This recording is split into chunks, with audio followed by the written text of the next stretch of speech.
Hello friends, how are you all. तो आज का जो हमारा टॉपिक है वो है चूजिंग स्ट्रीम। ठीक है, क्या होता है, टेंथ से पहले कभी इतना सोचते नहीं है और टेंथ के बाद अचानक से 11th में आते ही आपको अपनी स्ट्रीम चूज़ करनी पड़ जाती है।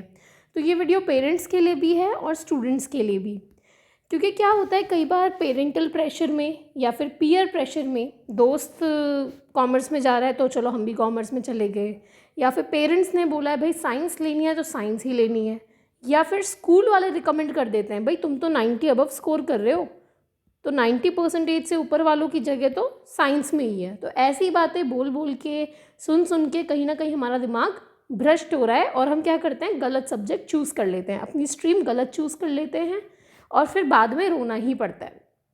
स्कूल वाले भी कर देते हैं ऐसा, ठीक है, कि परसेंटेज ज़्यादा है तो साइंस में जाओ, कम है तो तुम साइंस के लायक नहीं हो, कॉमर्स में बैठो, और कम है तो ह्यूमैनिटीज़ में जाओ, जबकि ऐसा नहीं है।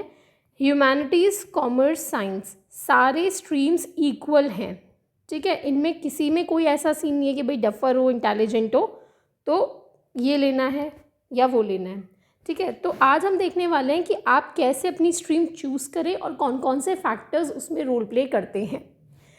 तो देखते हैं, सबसे पहला है इंटरेस्ट। मोस्ट इम्पॉर्टेंट थिंग, आपका इंटरेस्ट किस में है। अब देखिए क्या होता है कि इंटरेस्ट बदलते रहते हैं, क्योंकि आपकी एज ही अभी ऐसी है जब आप नई नई चीज़ों को देखते हैं। जैसे किसी को केमिस्ट्री में इंटरेस्ट होता है, किसी को बायो में होता है, पर दिक्कत हमारे साथ ये है कि 10th तक ना हमने अकाउंट्स पढ़ी है, ठीक है, इकोनॉमिक्स जो पढ़ी है वो बहुत ही अलग रूप से पढ़ी है, जबकि इकोनॉमिक्स 11th-12th में कुछ और ही हो जाती है। तो मैं तो ये कहूँगी कि हमने इकोनॉमिक्स भी नहीं पढ़ी। ठीक है, इसके अलावा साइंस के सब्जेक्ट तो हमने ऑलमोस्ट सारे 10th तक देखे होते हैं। फिजिक्स, केमिस्ट्री, मैथ्स हमने देख ली, ठीक है, ये सारी चीज़ें हमने देख ली। बायो हमने देख ली, एसएसटी भी हमने देख ली, तो हमें ह्यूमैनिटीज़ का थोड़ा बहुत आइडिया है। लेकिन बहुत से सब्जेक्ट ऐसे हैं जो कि हमने पहले कभी देखे ही नहीं। सोशियोलॉजी, साइकोलॉजी, एबीएसटी, है ना, तो ये सारी चीज़ें, ये जो भी चीज़ें हैं, एबीएसटी तो सॉरी कॉलेज में आता है, बीएसटी होता है शायद बिजनेस स्टडीज़, तो ये सारी चीज़ें जो हैं हमने पहले कभी पढ़ी ही नहीं। ईपी, एंटरप्रेन्योरशिप, आईपी कंप्यूटर का जो रूप है, बहुत छोटा रूप हम अब तक देखते आते हैं 10th तक, और वो भी आजकल 9th-10th में तो ग्रेडिंग सिस्टम हो गया है कंप्यूटर के लिए, तो बच्चे इतना सीरियसली लेते नहीं हैं।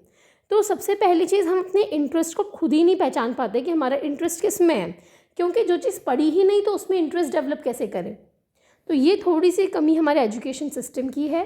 तो अब करने को तो बहुत से सजेशंस हैं, जैसे कि 10th के बाद इन्हें सारे सब्जेक्ट्स का एक थोड़ा थोड़ा छोटा हमें एक कह सकते हैं हम डेमो देना चाहिए, बताना चाहिए भाई इस सब्जेक्ट में क्या है क्या नहीं, मगर ऐसा होता नहीं है। तो सबसे पहली चीज़ है अपना इंटरेस्ट जाने। तो एज अ साइकोलॉजिस्ट आपको इंटरेस्ट जानने में कैसे मदद की जा सकती है? इंटरेस्ट इन्वेंट्रीज होती हैं जो कि आपके इंटरेस्ट किस एरिया में है, किस एस्पेक्ट में है, वो आपको पता लगाती हैं। ठीक है, ये साइकोलॉजिकल टेस्ट्स होते हैं, ये आप कंडक्ट करवा सकते हैं, किसी भी कैरियर काउंसलर के पास इजीली अवेलेबल होंगे। क्योंकि क्या होता है कि कई बार आपका इंटरेस्ट है एनवायरमेंटल स्टडीज़ में, ठीक है, आपको पर्यावरण के लिए काम करना अच्छा लगता है, लेकिन ये सब्जेक्ट ही अवेलेबल नहीं होता मोस्टली स्कूल्स में 11th-12th में। तो 11th-12th में जब कोई चीज़ नहीं पढ़ी तो डायरेक्ट कॉलेज में कैसे चूज़ करें वो भी समझ नहीं आता। तो इंटरेस्ट बहुत ही इंपॉर्टेंट रोल प्ले करता है। कई बार क्या होता है, पेरेंट्स प्रेशर में बच्चों को डाल देते हैं भाई इंजीनियर बनो, भले ही बच्चे का उस चीज़ में इंटरेस्ट नहीं है। 11th में जब बच्चा आता है तब उसे एक्चुअल में पता भी नहीं होता कि इंजीनियरिंग में ब्रांचेस कितनी होती है, इंजीनियर बन के उसे काम क्या करना होगा। तो बहुत सी चीज़ें इसमें रोल प्ले करती हैं। तो सबसे पहली चीज़ है इंटरेस्ट पेरेंट्स का नहीं, बच्चे का इंटरेस्ट होना चाहिए। क्या वो एक्चुअल में ज़िंदगी भर उस प्रोफेशन में इंजॉय करेगा, ये चीज़ देखनी ज़रूरी है। Then second thing is aptitude. अब एप्टीट्यूड क्या होता है, बहुत से लोग जानते भी नहीं होते एप्टीट्यूड के बारे में, जबकि ये बहुत ही इम्पॉर्टेंट रोल प्ले करता है आपके कैरियर को डिसाइड करने में। एप्टीट्यूड होता है इनबॉर्न टेंडेंसी। इनबॉर्न मतलब कि होता है ना, जैसे कि हम कहते हैं कि इसमें तो पैदाइशी ये गुण है कि मैथ्स इसकी तो हमेशा से स्ट्रॉन्ग रही है।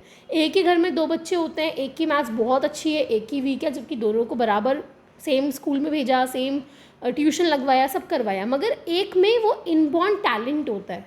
तो ये जो एप्टीट्यूड है ये आपको पता होना चाहिए। अगर किसी सब्जेक्ट में मान लीजिए कि किसी को इंटरेस्ट है सीए बनने में, तो सीए बनने में उसका इंटरेस्ट भी है और उसका एप्टीट्यूड भी है, मतलब कि इनबॉर्न उसमें अकाउंट्स, मैथ्स, ये वाली चीज़ें उसकी बचपन से ही स्ट्रॉन्ग भी रही हैं और उसको इस काम में मज़ा भी आता है, तब तो वो एक बहुत ही सक्सेसफुल सीए बन जाएगा। लेकिन मान लीजिए उसका एप्टीट्यूड ही नहीं है, तो वो कितनी ही मेहनत कर ले, कितनी ही कोशिश कर ले, वो उतना सक्सेसफुल नहीं बन पाएगा। तो interest plus aptitude equal to successful person. ठीक है, तो आपका इंटरेस्ट और एप्टीट्यूड आपको पहचानना पड़ेगा कि किस में है। तो इसके लिए भी एप्टीट्यूड टेस्ट होते हैं, जैसे कि डीएटी हो गया, ठीक है, डिफरेंशियल एप्टीट्यूड टेस्ट, जिसमें आपके अलग अलग वर्बल एप्टीट्यूड, म्यूज़िकल एप्टीट्यूड, इन सारी चीज़ों को टेस्ट किया जाता है और फिर पता लगाया जाता है कि आपके बच्चे का एप्टीट्यूड किस चीज़ में है और वो क्या चीज़ बेस्ट कर सकता है। तो पर ये सारी चीज़ें हमें कहाँ मिलेंगी? एक कैरियर काउंसलर के पास।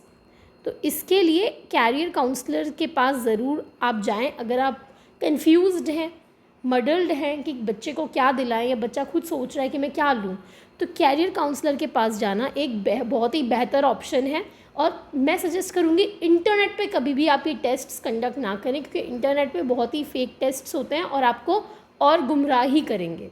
तो एक सर्टिफाइड जो काउंसलर होता है, आप उसके पास जाएं, कैरियर काउंसलिंग लें, वो आपको बहुत बेटर वे में आपके बाकायदा टेस्ट करके आपको प्रूफ के साथ वो बता सकता है कि हाँ इस बच्चे का इस चीज़ में इंटरेस्ट है, इस चीज़ में एप्टीट्यूड है, और फिर ये इसके लिए ये ब्रांचेस ओपन है, वो यहाँ जा सकता है।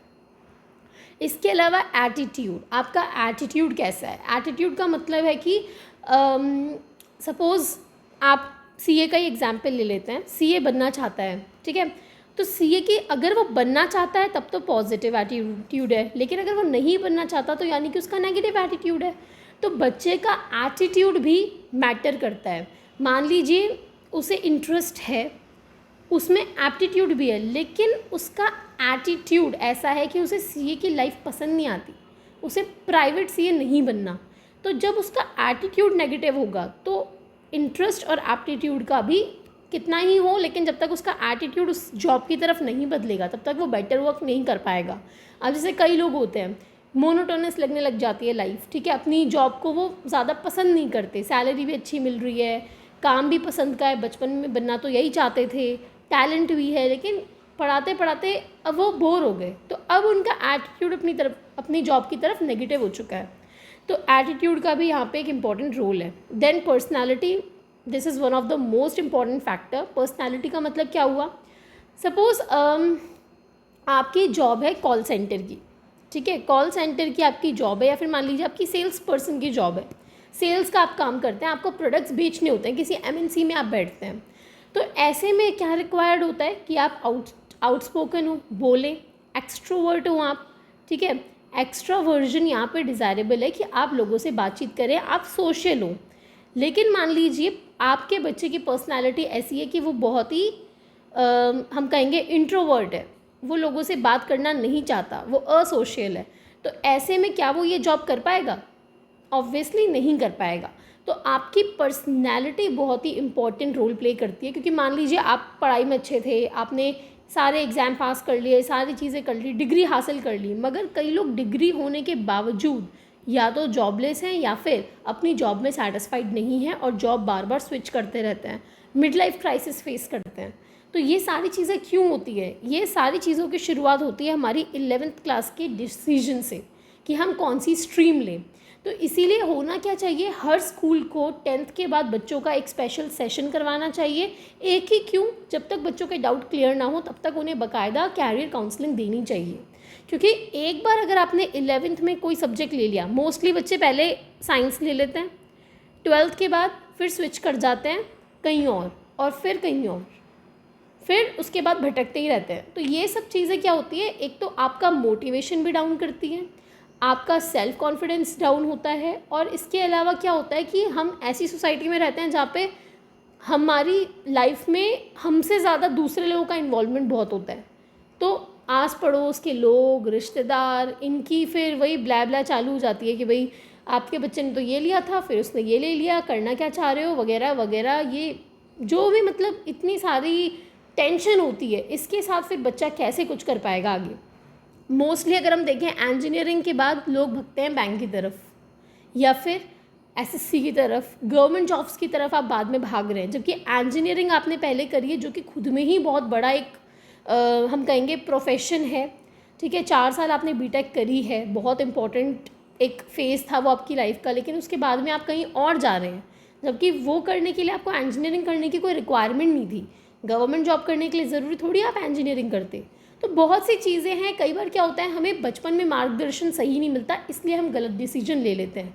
लेकिन आज के टाइम पे बेंगलुरु और हमारा जो सदर्न इंडिया है, इन एरियाज़ में कैरियर काउंसलिंग बहुत ही कॉमन है, उन्हें बच्चों को दी जाती है, बाकायदा बताया जाता है। और एक जो ये भेदभाव है ना साइंस, कॉमर्स और आर्ट्स का, ये भेदभाव हमें अपने दिमाग से मिटाना होगा, क्योंकि ये बहुत पहले की बात होती थी कि भाई कॉमर्स वाले बच्चे बिगड़ैल होते हैं। अब ऐसा नहीं है, कॉमर्स में बहुत स्कोप है। तो अगला टॉपिक है स्कोप। स्कोप होना चाहिए। आप जो सब्जेक्ट ले रहे हैं आपको पहले उसके स्कोप के बारे में पता होना चाहिए कि भाई ये सब्जेक्ट लेने के बाद मैं बनूंगा क्या। बच्चे क्या होते हैं जोश जोश में ले लेते हैं, हमने तो साइंस लेनी है, हमने तो कॉमर्स लेनी है, पर उन्हें पता ही नहीं आगे करें क्या। साइंस लेने के बाद बच्चों को लगता है कि 2 ही ऑप्शन है, बायो ली तो डॉक्टर और मैथ्स ली तो इंजीनियर, जबकि ऐसा नहीं है। और भी बहुत से स्कोप होते हैं, लेकिन क्या होता है हमारे टीचर्स स्कूल के खुद ही नहीं जानते, तो वो हमें क्या बताएंगे। अगर आप खुद के टीचर से पूछेंगे कि भाई मैम साइंस ले तो उसमें क्या क्या बनेंगे, तो वो भी आपको ये 2 ही नाम गिनाएंगे, या फिर ले दे के टीचर बन जाओ। जबकि और भी बहुत से ऑप्शंस हैं जिसके बारे में आपको अवगत कराएगा एक कैरियर काउंसलर। ठीक है, अब क्या होता है जब हमें पता ही नहीं कि हमारे पास ऑप्शंस क्या क्या है, तो हम अपने ऑप्शंस पहले ही लिमिट कर देते हैं कि भाई इन 2 में से ही चूज़ करना है, या तो ये या ये। तो ऐसे में क्या होगा, भेड़ चाल। बच्चे डॉक्टर में भग रहे हैं, हम भी डॉक्टर में भग गए, इंजीनियर में भग रहे हैं, हम भी इंजीनियरिंग में भग गए, जबकि ऐसा नहीं होता है। आपका कैरियर आपको डिसाइड करना है।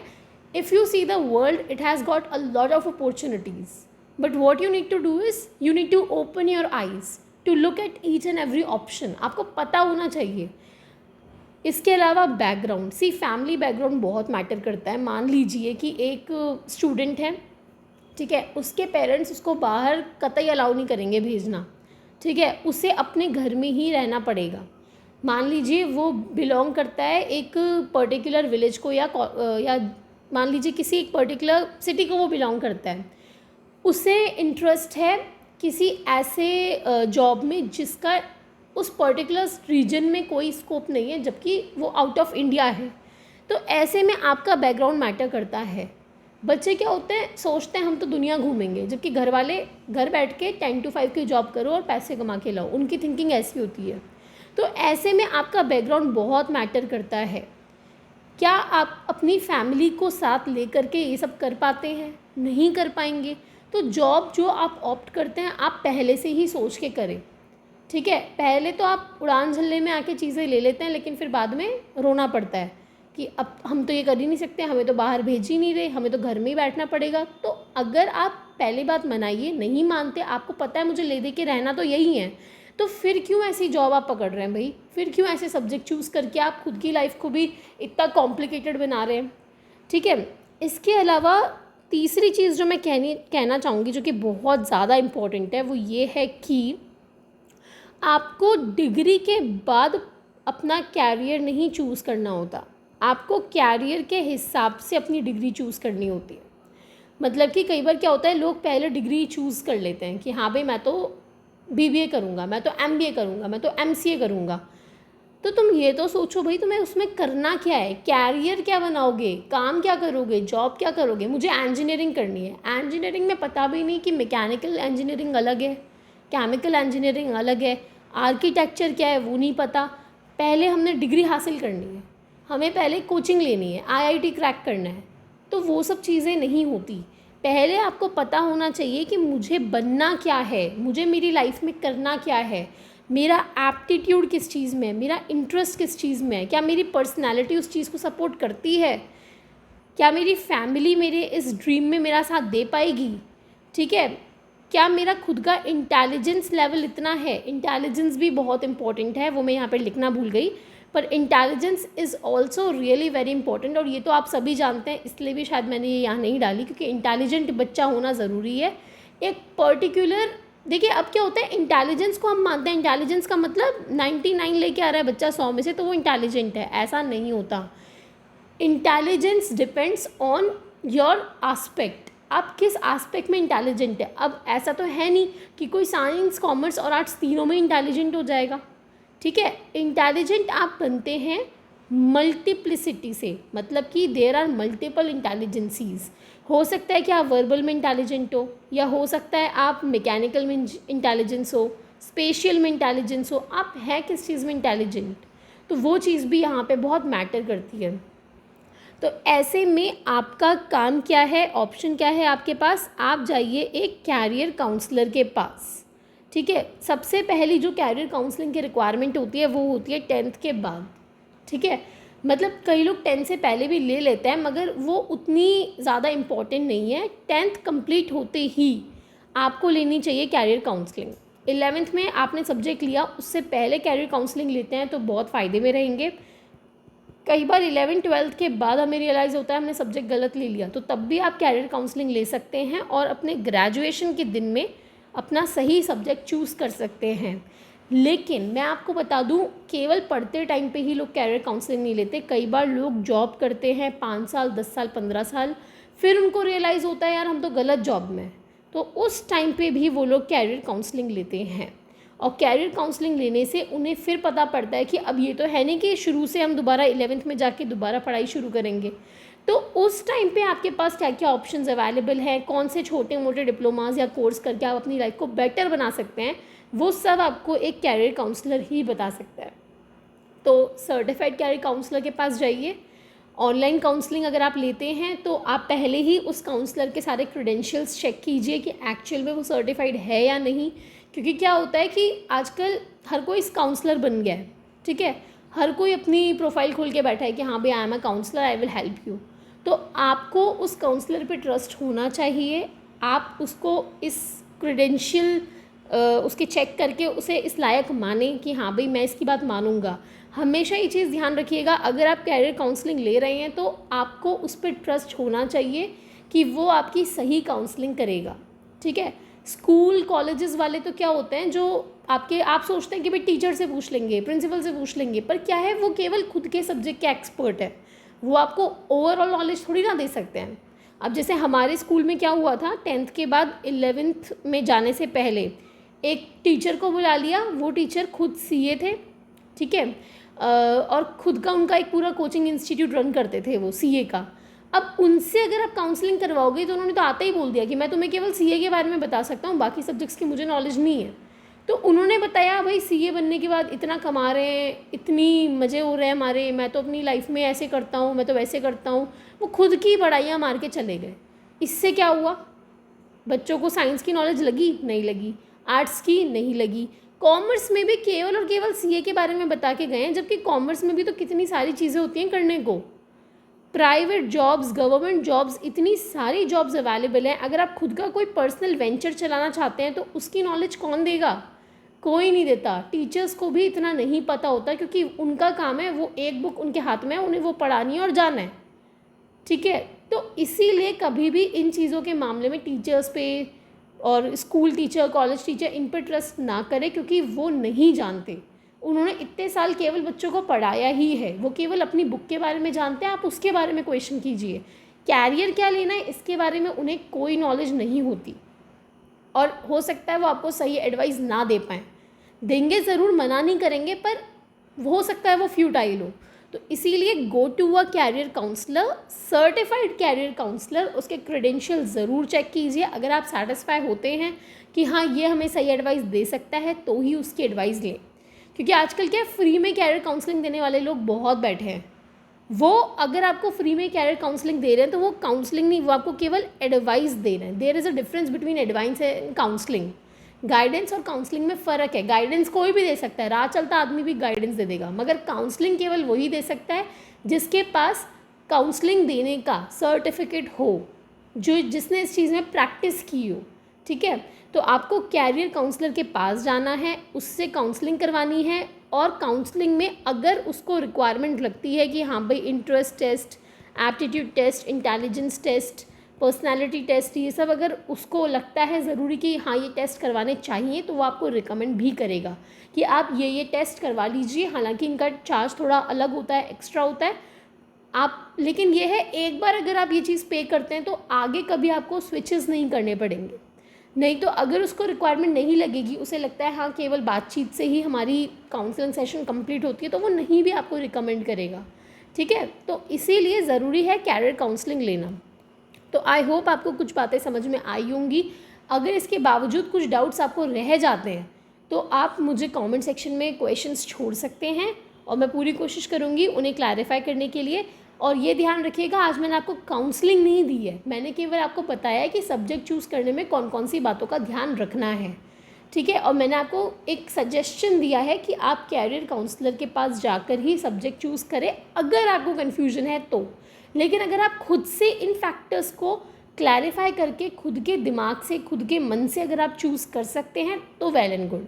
अगर नहीं कर पाते तो आगे रोने के बजाय ज़रूरी है कि आप पहले ही कैरियर काउंसलिंग करवा लें। तो आई होप आपको वीडियो अच्छा लगा होगा। So till then bye bye, take care.